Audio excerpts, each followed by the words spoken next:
یہ کوئی شف شف سرکار کا آستانہ نہیں ہے اور نہ ہی یہ کوئی پاکستان ہے جو آپ سوچ رہے ہوں گے سارے جاہل ایک ہی جگہ پہ کہاں اکٹھے ہوئے ہیں، بلکہ یہ یو کے ہے، انگلینڈ، ولایت،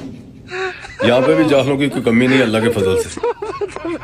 شف شف سرکار نے کہا کہ جس کے جہاں جہاں درد ہوتا ہے وہ وہاں پہ ہاتھ رکھ لے، اور مزے کی بات ہے سب نے اپنے اپنے سر پہ ہاتھ رکھے ہوئے، کیونکہ یو کے کی عورتیں اپنے مردوں کو سٹریس اتنا دیتی ہیں ان بیچاروں کے سر سے درد ہی نہیں ختم ہوتا۔ ان میں ایک میرا بھی جاننے والا گیا ہوا تھا،